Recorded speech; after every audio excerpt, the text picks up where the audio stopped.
Hi guys, let's just get straight into talking about this palette. So this is the box it came in. It has little flowers that match the inside of the palette. This was $40 with shipping, $45, $46 with tax. Honestly, the packaging is not my absolute favorite. I kind of feel like it doesn't make sense with each other. Like, it's called Cat's Pajamas, but it's like a flower and glittery package. Like, where did the cats tie in? That's just my opinion on the packaging, but honestly it doesn't matter about the packaging. It matters about the shadows. So let's get into some swatches.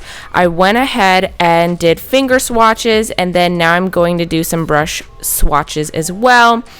And honestly, I was very impressed with the finger swatches, but the most important part is how it applies with a brush. So I'm showing you guys a quick little, sweep of the brush against the skin. Honestly, I am pretty impressed with the brush swatches of the matte shades.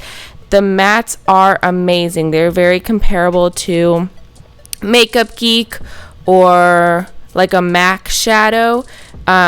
The mattes are.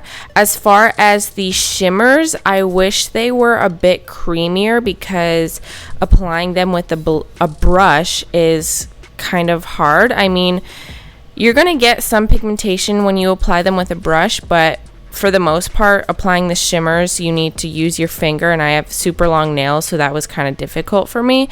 But overall, I'm very impressed with the way the mattes applied with the brush. So I'm just going to show you guys a little tutorial on how these shadows actually work on the lid.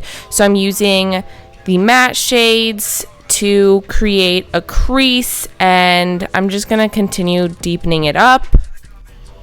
So as I continue to work with this palette, I have come to the conclusion that I like the shadows, and I like, how they blend and everything, but I just feel like the color choices are a little bit basic, especially when you're charging a premium price.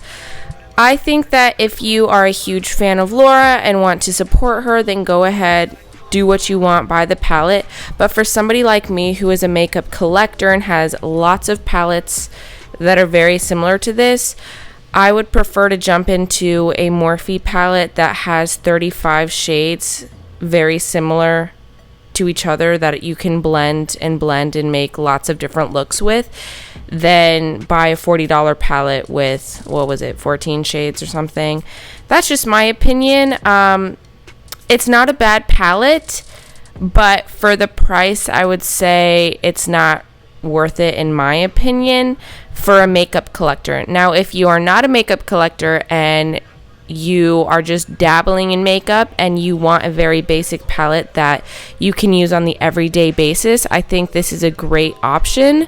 But then again, you could also buy a Morphe 35 palette and for half the price and have 35 shades that you could use to blend and make a really creative, interesting, multicolored look. Honestly, you could go either way. I don't know. I think that when you're purchasing a YouTuber's product, a YouTuber's makeup product, you're paying for the name as well. I mean, it's freaking Laura Lee. She's, a queen in the beauty community. You're paying for Laura Lee's product. And I'm not saying that's a bad thing at all, because girl, get your money. But for me, a practical person who is on a budget living a college lifestyle, it's just a little bit expensive. And that's my brutally honest review. Anyways, thank you guys so much for watching today's video. Don't forget to click that subscribe button down below and give me a big ol' like, because it helps me out a lot. And I'll see you guys in the next video. Bye!